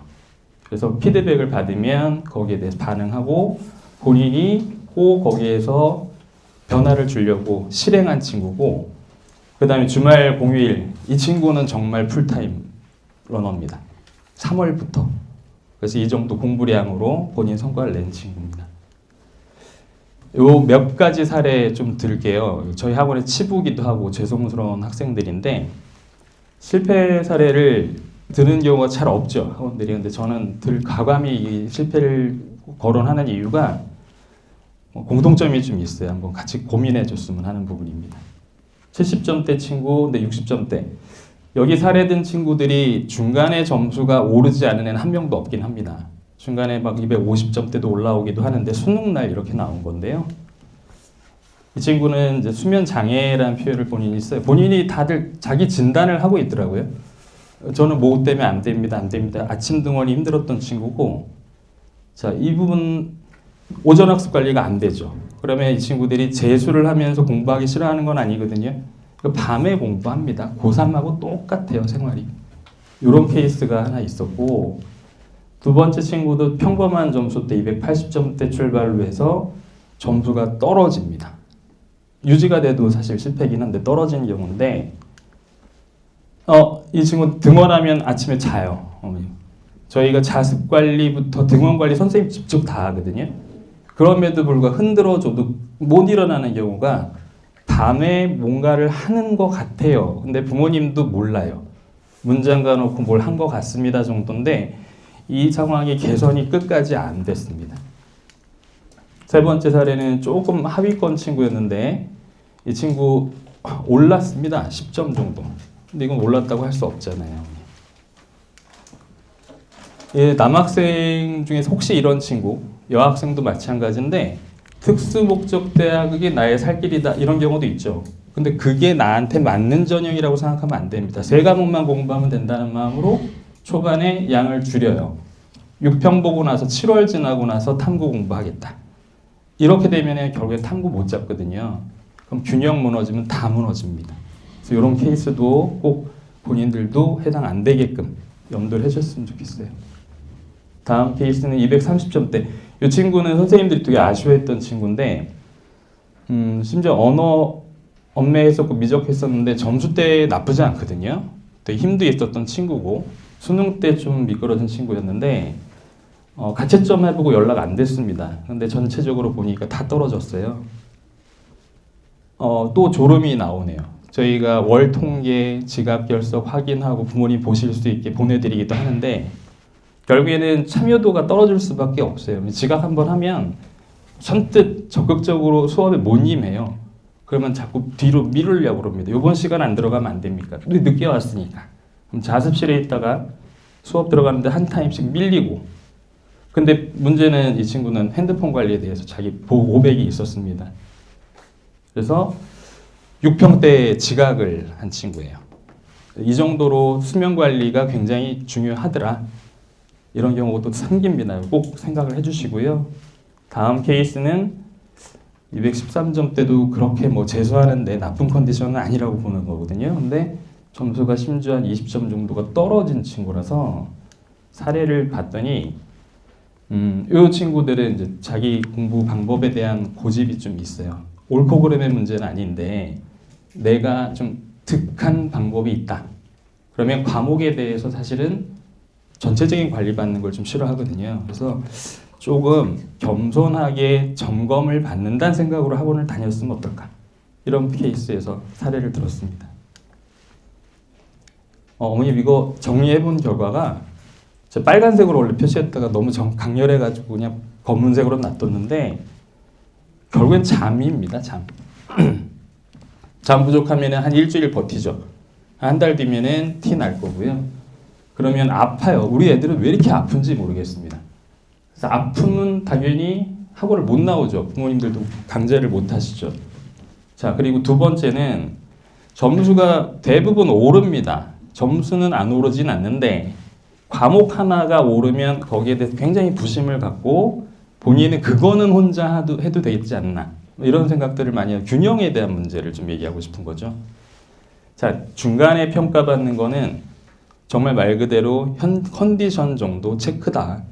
끝까지 아주 평범한 루틴으로 가져야 된다는 거고요. 그 다음에 피드백을 계속 해줄 건데 이 부분에 대해서 좀 안 듣고 자기 인강 또는 자기 공부 방법대로만 무한 반복하는 친구들이 있습니다. 그리고 마지막 요거는 어머님들도 해당되는 얘기입니다. 우리 아이에 대한 애정 사랑이 너무 많으시고 좋은데요. 점수가 안 나오는 모의고사는 자기랑 안 맞는 시험이고 잘 나오는 시험이 자기랑 맞는 거예요. 저 시험은 내 성적이 아니야. 근데 부모님도 그런 분이 있어요. 전화가 오세요. 모의고사 성적 보내드리면 왜 우리 아이가 4등급이냐? 그 문제가 잘못됐다. 이러면서 막 항의하시는 분도 있는데 아이들이 모의고사 보는 거는 점수를 잘 주려고 내는 시험 문제는 없습니다. 만점이 나오는 문제도 아니고 자 5과목, 한국사까지 전 과목을 하루에 힘있게 자기 리듬대로 하는 연습이 첫 번째고 문항의 유형이 어떻게 나오더라도 내가 흐름 잃지 않고 가야 되는 방법 계속 연습하는 거. 내용적인 건 선생님들이 분석하고 꼭 맞춰야 되냐 말아야 되냐 등급별로 달라지겠죠. 그래서 기피하지 말고 꼭 시험 보게 하시라는 거 그러고 참고해 주시기 바랍니다. 그래서 제가 좀 정리해 보니까 결국 학원 생활이 문제더라고요. 그래서 이제 보내주시잖아요, 어머니. 그러면 제일 먼저 해주셔야 될 거 잠자는 시간 좀 약속을 좀 해주세요. 아버님도 같이 동참하셔야 돼요. 몇 시면 아예 집에 소등을 하시든가. 그래서 일정하게 취침 시간 고정시켜 주시고 두 번째는 정말 탐구 중요합니다. 근데 아이들이 이거 부분에서 처음에 신경을 안 쓰는데 학원에서는 끌어내거든요. 국수형 탐탐 5과목 공부하는 연습 시킬 거니까 이것도 머리에 염두해 주셔야 돼요. 논술은 알파예요. 당장은 아닙니다. 세 번째는 상담을 좀 많이 해야 되는데 저희가 뭐 다른 학원이 어떻다를 떠나서 그래도 적정 인원 관리를 하거든요. 반별로. 담임선생님이 관리하는 인원이 중요하죠. 근데 많이 하러 오는 애는 하고 안 오는 애는 또 안 와요. 정기적 상담을 합니다만 이 부분은 불편해하지 말고 그냥 항상 점검받는다는 표현이 맞는 것 같아요. 자주 와서 본인이 불편한 내용이 있거나 아니면 교육적 아니면 공부 방법적으로 필요한 부분 질문하고 했으면 좋겠습니다. 이렇게 아이들을 좀 지도 유도하겠습니다. 마지막에는 휴식인데 노는 거하고 휴식은 좀 달라요. 어머니. 애들이 이제 한 달, 2달 열심히 한 다음에 쉴게 쉬는 거는 좋은데 쉬는 날 이제 아이들 만나서 이제 오목교 가거나 신촌 가는 거 이런 거는 안 돼요. 그래서 적절한 휴식을 주시되 아버님 어머님하고 한 달 계획을 아이랑 미리 짜셔서 다음 달 격주로 쉴 건지 아니면 5시까지만 할 건지 이런 것도 정하고 움직였으면 좋겠어요. 네, 요거 그 말 정리한 겁니다. 출석 잘하고 일주일 버티기. 지금 1월 5일 날 온 아이들이 있는데요. 첫날 딱 1시간 하고 도망가는 아이 있고 하루 하고 안 나오는 아이 있고 물론 저희하고 안 맞다고 표현은 하는데 대부분 나중에 친구들한테 얘기 들어보면 못 일어난 친구들이 많아요. 그날 또 늦게 잔 겁니다. 그러니까 자기가 위축된 거죠. 저기 안 맞아 힘들어 이런 친구 많아서 일주일 동안의 국영수 탐탐을 공부해 보면 자신감 분명히 생길 겁니다. 리듬 알거든요. 그래서 한 달 정도 하면 이게 연장이거든요. 그냥 이렇게 적응시켜 주시고 생각 많이 하지 말라니까 애들이 다르게 오해를 하는데 공부적인 부분에서 고민하지 말자는 거예요. 검색을 너무 많이 해요 요즘에. 근데 요즘 아이들 문화가 그러니까 검색하지 말고 객관적으로 선배들이 어땠는지 이런 부분 선생님들하고 상담하자. 이거 부모님들이 코칭 좀 해주셔야 됩니다. 그리고 친구 만나는 거는 저는 이거는 아닌 것 같습니다. 제가 몇 해 동안 경험해 봤는데 정말 잘하고 성실한 친구가 6편 끝나고 답답하니까 친구를 만나기 시작해서 정말 무너진 경우 너무 많이 봤어요. 이거는 안 된다. 자, 이 부분 어떻게 해소할 거냐? 그냥 학원 나오게 하세요.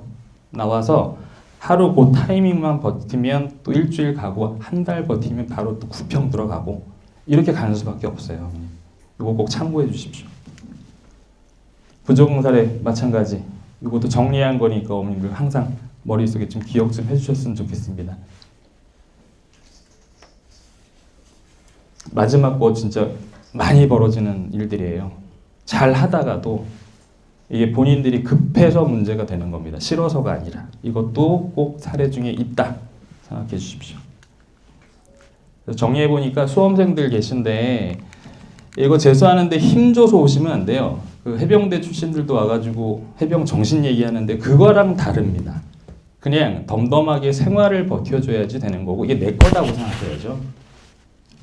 너무 강렬하게 뭐 하고 뭐 죽을 듯이 하겠습니다 이런 건 안 되고 그냥 편하게 오는데 뭐만 생각하면 되냐면 그동안의 생활하고는 좀 바꾸자고요.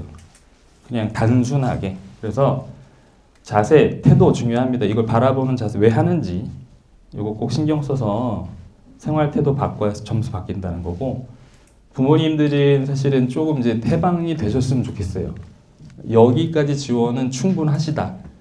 더 아이랑 얘기하면 이제 충돌점만 생겨요. 재수는 바램도 있으시고 더 할 수 있는 아이인데라는 생각이 깔려 있기 때문에 다 선생님한테 미루세요. 그냥. 이런 일이 있었어요. 이런 얘기를 합니다. 문자 넣어주시면 선생님들하고 대화는 아이들이 됩니다. 그리고 중하위권 친구들 좀 미안한 표현인데 분명히 한 4월 봄 되고 또 친구 대학 갔는데 축제 기간 되면은 놀고 싶어져요. 그러니까 노는 게 아니라 만나고 싶어져요. 그때 절대 보내주시면 안 돼요. 그래서 이것도 생각하고 계십시오. 이런 일 생기고 아이가 요청을 한다 다 얘기해 주십시오. 선생님들하고 대화하면서 최대한 안정을 시키겠습니다. 저희 학원 좀 준비한 프로그램 좀 잠깐 소개해 올릴게요. 제일 먼저 꼽은 게 담임인데요, 어머님. 요즘에는 선생님들이 담임을 하는 비교를 하려는 건 아닌데 잘 없는 것 같아요. 근데 저희는 왜 담임 선생님을 교과 선생님을 했냐면은 내용을 서로 정말 이해를 하고 아이가 부족한 걸 짚어줘야지 교육적으로 아이 인도할 수 있고 방향 제시가 가능하다. 그리고 수업 부분은 국수형, 마치 탐구도 뭐 많이 선택하는 것도 그렇게 하지만 어쨌든 국어, 수학, 영어는 1대1 성적 맞춤으로 각각 반으로 배정한다. 그리고 학습관리 저희가 적정 인원 관리하기 때문에 실제로 계획 짜는 것까지도 도와줍니다. 자습 때 뭐 해야 되고 했으면은 확인하고 이런 부분에서 학습관리를 좀 밀착적으로 검사 관리 들어갈 거예요. 상담 이거 진짜 필요하죠. 대부분의 여기서 아이들의 좀 마음 심리적 안정이 오고 안 오고 하는데 상담에 대한 부분 충분히 저희가 시간 내서 진행할 겁니다. 질의응답은 저희가 전문적으로 수업하는 선생님들도 질문을 받을 거고요. 담임 선생님 교과목이 티칭이 되기 때문에 그 과목에 한해서는 로테이션으로 아니면 선생님 콜라보로 질문 받을 수 있고 그 다음에 저녁에는 우리 조교 선배들 정말 잘 공부에 성공한 친구들 와서 질문 받습니다. 충분히 활용했으면 좋겠습니다. 나중에 컨설팅은 뭐 아시지만 여기 대표님도 계시고 저희가 분석 자료 가지고 아이들 상담하니까 이거는 나중에 점수 나오면 그때 어머니 확인 받으시면 되겠어요. 자, 똑같은 내용인데 중요한 부분 제가 좀 강조했어요. 예, 점수 봐야 돼요. 이거 사실 최상위권 학생들은 조금 해당은 안 됩니다. 근데 최상위권 학생들한테까지도 좀 조언을 주고 싶다 뭐 이런 표현이 맞는지 모르겠는데 중위권 친구들 같은 경우는 하고 싶은 공부 또 남이 하는 공부 따라가면 안 되거든요. 그래서 이 부분에서 점수 보고 학습방에 설계하는 건 좀 다르다. 이거 좀 강조드리고 싶고 아이들한테도 그렇고 부모님들한테 공개되는 이런 걸 통해서 아이들 성적 누적 관리하는데 제일 먼저 꼽은 건 사실 출결입니다. 이거 어머니 온라인으로 다 접속 가능한 거거든요. 모바일도 가능하시고 근데 아이들이 지각하면 안 돼 하면 대부분이 자기한테 관대하죠. 몇 번 안 했습니다. 통계 보면은 굉장히 많거든요. 그래서 출결에 대한 부분 그 다음에 아이들 시험 보고 나면 본인이 모의고사 보고 틀렸던 문제, 유사 문제, 몇 년도 기출문제 같이 자동으로 올라옵니다. 이 부분 보면서 예전에 어떻게 문제가 나왔었고도 자기 점검이 좀 필요하다. 그리고 1일 평가는 아침마다 저 연교시 활동하는 그냥 미니 모의고사인데요. 모든 시험은 다 성적 처리하면서 문항 분석 들어가야 돼요. 이것도 학생들도 볼 거고 부모님도 볼 수 있고 담임선생님도 이런 관리 같이 들어가겠습니다. 그리고 주간평가 주말에도 시험이 한 번 있어요. 시험을 자주 봐야죠. 몰아서 보면 안 되는 것 같습니다. 재수는. 주말에 본 시험에 대한 분석표. 자, 이런 토대로 해서 모의고사 보면은 내가 어느 정도 위치에 있고 뭘 자주 틀리고 어느 정도 대학이 진단이 되는구나. 이것도 아이들도 눈으로 자꾸 확인을 좀 시키고 가야 돼요. 그 선배들 성공 사례도 보여줘야 되고 해서 이런 부분들도 서비스 이용하면서 자기 현재 기준을 좀 잡았으면 좋겠습니다. 그래서 이 토대로 전체적으로 담임 선생님이 실질적으로 상담을 디테일하게 들어갈 거예요. 자, 이 학생은 사례로 진짜 상담한 내용을 그냥 지금 띄워드린 건데 뭐를 하고 얼만큼 해야 되고 부분을 다 기록을 남깁니다. 아이들하고 눈에 맞추고 같이 설계하고 상담 내용 확인하면서 진행하거든요. 이거는 부모님들 보실 수 있으니까 가끔 들어가셔서 우리 아이가 어느 정도 컨디션 유지하고 있는지 그 내용도 확인을 같이 해주시고 궁금하시면 선생님하고 연락하시면 되겠습니다. 수업에 대한 부분 좀 말씀드릴게요. 요즘 친구들이 하도 좀 니즈가 다양하고 강하죠. 그래서 원하는 수업, 안 들었던 수업이 있냐 없냐 이거의 질문이 굉장히 많아서요. 저희 고민해본 거는 이것도 사실은 뭐 최상위권, 중위권 나눴다를 보다 이건 공통사항으로 그냥 생각이 들어요. 고등학교 때 단과 많이 다녀봤고 대치동도 가봤고 인강도 해봤고 과외도 해봤고 이게 다 본인 선택에 관련된 거였죠. 부모님이 골라주신 분도 있고.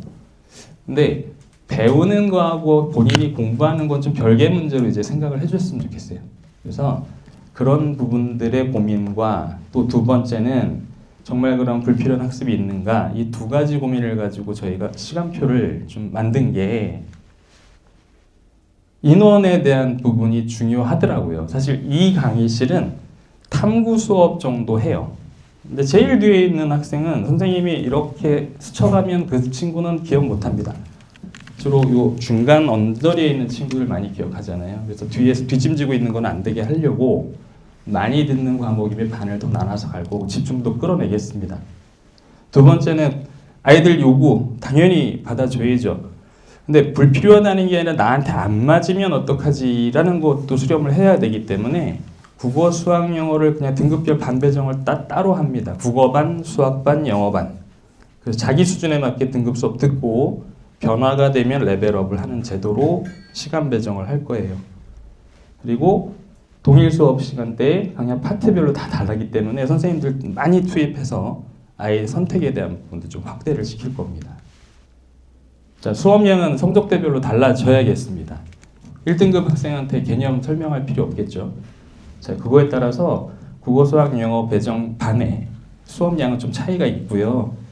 자, 학생들이 다른 과목에 대한, 그러니까 다른 파트 선생님에 대한 니즈도 있을 수 있고 저 선생님하고 안 맞을 수도 있고 다양한 요구도 있을 수 있는데요. 그런 부분에 대한 변경도 바로 가능하니까 상담 통해서 학생들 수업 컨디션은 항상 실시간으로 반영을 하겠습니다. 그래서 저희가 지금 만드는 프로그램 그냥 내추럴하게 보여드린 건데 동일 시간대 과목들이 깔려 있거든요. 이렇게 국어가 쭉 수학이 쭉인데 이러면은 변경하기가 굉장히 쉬워요. 그래서 국어, 수학은 거의 10단계로 나눌 거고 탐구 사탐론이 너무 많아서 이것도 수준별 수업으로 진행을 합니다. 자, 시간표 그래서 어머니 이런 형태가 들어가는데요. 이거 다 개인별로 다 따로 나갈 겁니다. 그래서 반으로 묶여 있다가 아니라 독서실에서 이 시간표대로 본인이 성적에 맞게끔 이동하고 백 이렇게 진행한다. 요거는 참고만 좀 해주십시오. 디테일한 거는 강좌를 어떻게 개설하고 하는 거는 이제 등록을 하시면 아이 성적대별로 과목 시간표를 다 짜고요. 그 다음에 담임선생님 배정하고 그분이 핸들링을 어떻게 했다 아이한테 이렇게 가이드합니다 하고 문자 드리면 전화통화 드리는 거거든요. 그래서 전체적으로 본인이 꼭 들어야 되는 등급별 수업이 있는 거고 두 번째 선택은 이제 정말 말 그대로 선택한 과목 마지막에 대한 거는 난이도에 대한 자기 원하는 수업에 대한 선택이 또 됩니다. 그래서 이렇게 자율 선택하는 과목들을 시기별로 이건 자율 진짜 원하는 수업 가능한 거니까 선택을 해서 자기가 신청하면 되겠습니다. 그리고 어머니 이제 환경적인 부분으로 좀 넘어갈게요. 거의 마무리 다 돼가고 있습니다. 먹는 공간하고 그 다음에 공부하는 공간하고 자습하는 공간 분리했습니다. 이게 전체 학원 건물이니까. 그래서 독서실 저희는 무료 제공인데 남녀 분리 진행할 거고요. 그 다음에 학생 식당 지하 1층에 있어요. 이것도 남학생, 여학생은 나눠서 먹습니다. 불편하지 않게끔. 그리고 자습관리 선생님 항상 배치돼 있고. 사진으로만 좀 먼저 좀 살펴보면 첫 번째가 독서실 사진이고요. 두 번째는 교실. 교실은 이 정도 사이즈거든요. 한 25명 정도 들어가겠죠. 그다음에 식당. 이거는 감시 카메라는 아니고 어머니 학생들 안전 문제 때문에 카메라 항상 녹화되어 있고요. 그다음에 식당은 이런 전경입니다. 자, 이제 비용 얘기로 좀 마무리를 좀 해보겠습니다. 독서실 비용은 안 받습니다. 저희는 한 달에 178만 2천 원이 수강료 부분이고요. 식대 7,700원 해요. 그래서 평일, 점심, 저녁, 그 다음에 토요일, 점심 이렇게 진행할 거고, 교재 콘텐츠는 과하지 않게 추가로 본인들이 쓰는 외부 콘텐츠는 다 판매를 해요. 이감, 상상, 한수 이런 것들. 그거는 별도 비용인데 이건 학기제로 운영되는데 시험 보는 건 한 8만 원, 교재는 15만 원 선 정도 될 것 같습니다. 확정은 추후에 좀 나긴 하겠습니다. 이 부분 아까 말씀드린 대로 2월 2일부터쯤 하고 싶은 친구는 3주 단기라서 이거는 86만 2천 원 비용을 받을 건데 내용적으로는 사실 크게 다를 건 없어요. 자기 등급제별로 수업을 나갈 수도 있고 아니면 좀 집중해가지고 필요한 부분만 더 갈 수도 있는데 이건 좀 별도 프로그램이라고 생각해 주시고, 혹시 이쪽에 관심이 더 있다라는 친구들은 상담할 때 둘 다 얘기해 주세요. 그럼 현재 컨디션이 어느 게 더 좋은지 이건 상담하고 결정해도 늦지 않겠습니다. 요강은 간단하게 그냥 그림만 보셔주세요. 홈페이지에 다 있는 부분입니다. 뭐 자격 어머니 확인되셨고, 제가 보여드리려는 건 장학 기준인데 학원에서 장학 기준 주는 이유는 딱 하나예요. 학생들 유치에 대한 부분 당연하겠지만 보면은 기준이 그렇게 높은 편들은 아닌데도 불구하고 10에서 30, 40%를 주거든요. 이유는 이런 성적 컨디션으로 재수 저희하고 보내셨을 때 원하는 그래 중위권 이상 학교를 잘 갑니다. 그래서 동기부여도 되는 거고 본인들한테도 조금 자신감도 가져야 되는 거, 학원도 성과를 낼 수 있다. 그래서 요거는 처음 시작과 동시에 종강할 때까지 유지되는 장학인데 수강료 부분에서 할인이 되실 거예요.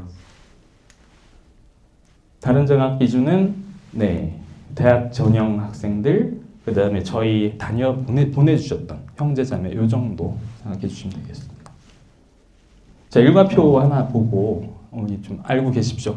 아침에 왜 중요하냐? 그냥 오라 그러면 애들 잘 안 오죠. 피곤하면 5분 더 자야 돼. 이런 부분 때문에 사실은 이왕 테스트 볼 거를 아침에 하자. 피곤하더라도. 그래서 이거 이 시간표를 만든 건데요. 단어 시험 보고 핵심 체크는 1일 테스트 미니 모의고사. 그 다음에 1독이라고 독서 부분 문제 푸는 게 아니라 읽고 지문 자꾸 익혀야 됩니다. 주제문 파악해보고. 그 다음에 수학에 대한 부분 풀어봐야 되는 시간을 딱 가질 거고요. 그 다음에 듣기는 금요일 날 또 신청자에 한해서는 해요. 왜냐면 이거 잘하는 아이들도 있고 해서. 그리고 토요일 날은 전체 진행을 하고요. 그 다음에 주말에는 복수형 시험을 봅니다.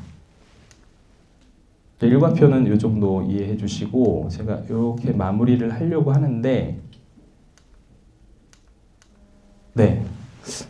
제가 그냥 마무리를 좀 할게요. 사실은 너무 시간이 오래돼서 정리를 하자면 아이들 학원 보내실 때 부모님들도 그렇고 학생들도 그렇고 그냥 학교랑은 다른 곳, 학교에서는 내신 관리 안 된 친구들 선생님하고 접점이 없었습니다.